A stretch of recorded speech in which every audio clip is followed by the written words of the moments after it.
He came home to surprise his son at kindergarten, only to see a boy who looked exactly like him, standing with a different family.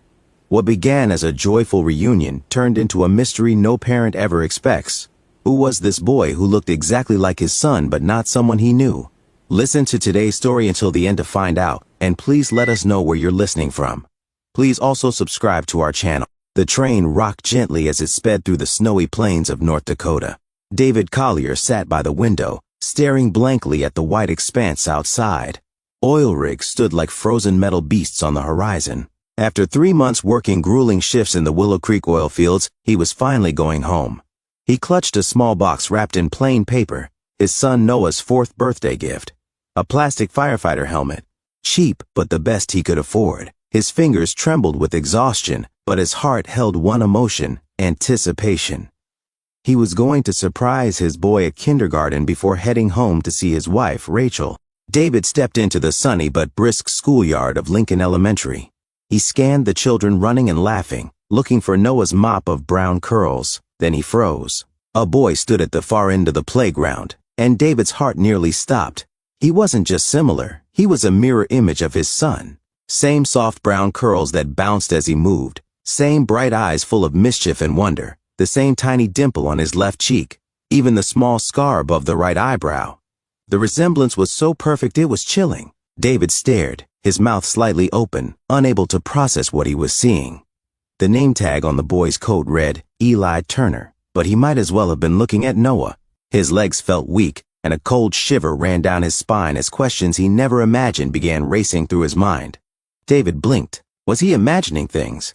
He rushed inside to find Noah. When he saw him in his classroom, happily finger painting, it was like seeing double. David stumbled out, heart racing. At home that night, David gently confronted Rachel. "Does Noah have a twin?" She went pale. Rachel broke down, her shoulders trembling as tears welled up in her eyes.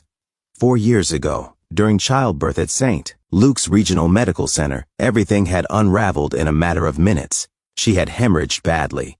Doctors and nurses surrounded her, rushing to stabilize her vitals. In the chaos, she caught only a brief glimpse of the newborn baby swaddled in a blanket. She spent days in recovery, drifting in and out of consciousness. It was during one of those long nights that she overheard 2 nurses whispering outside her door. Something about a possible mix-up in the maternity ward, a switch. Rachel strained to hear more, but their voices dropped. She was too weak, too scared.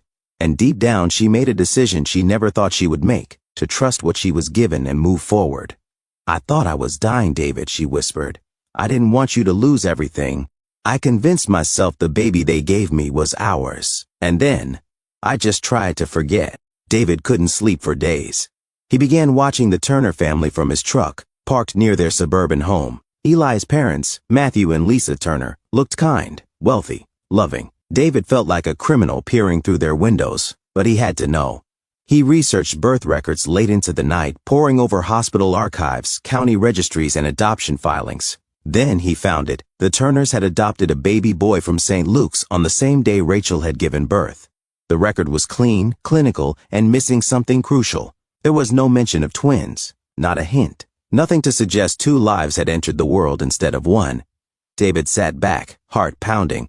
But the resemblance was too strong to dismiss. He even compared baby photos of Noah with recent ones of Eli, side by side on his computer screen, zooming in to find differences. There were none. With trembling hands, he ordered a DNA test kit online and arranged for discrete samples. He needed answers, real answers. And soon he would get them. The results shattered everything. Noah and Eli were identical twins. Somewhere between the delivery room and nursery, someone at the hospital had separated them.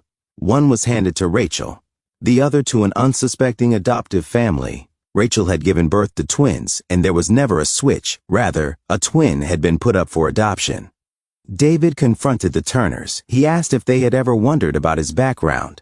At first they were in disbelief, their expressions flickering between confusion and concern. Lisa grew defensive, asking who he was and why he was making such outrageous suggestions. But when David pulled out the folder, thick with paperwork and DNA results, the conversation turned. He handed it over, and they slowly read through the documents. Silence fell across the room. Their faces crumbled under the weight of the truth. Matthew looked at David, stunned. Lisa whispered in disbelief. We never imagined. We had no idea. Their world, like David's, had just split open.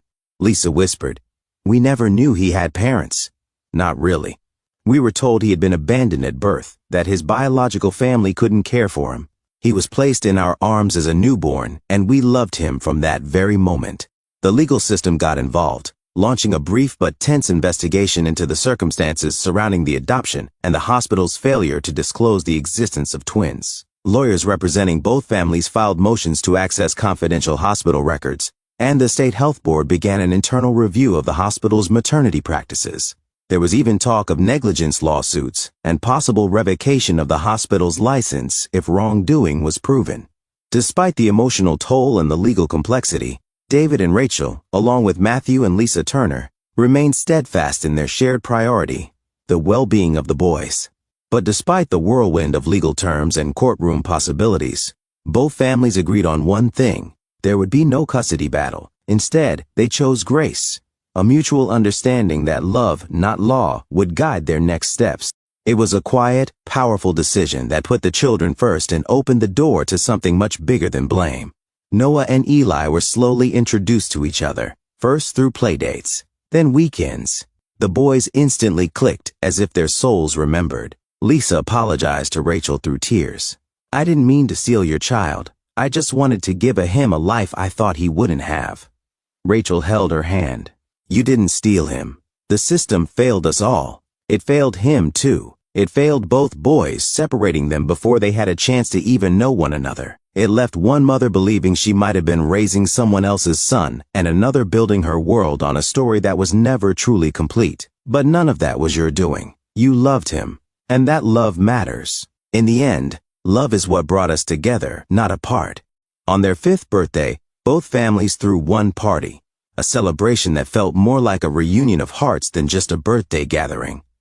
The backyard was filled with balloons, colorful streamers, and the smell of grilled burgers. Friends, relatives, and even neighbors came together, mingling as if they'd known each other forever. For the boys, it was just a day of joy. For the parents, it was healing in real time. David stood beside Matthew Turner as the boys blew out candles together on a large cake that read, Happy Birthday, Noah and Eli.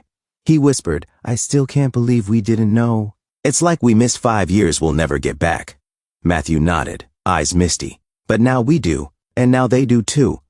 And maybe that's what matters most. As laughter filled the air and Noah and Eli chased each other through the yard, the past didn't disappear, but the future was theirs to build. Some stories aren't about good guys or bad guys. They're about choices, mistakes, and what we do when the truth finally knocks. If you found out the child you've raised for years had a twin you never knew about, what would you do? Would you fight for answers? Or try to protect the life you've already built? Let us know in the comments below. And remember, family isn't always about blood. Sometimes it's about the courage to do what's right.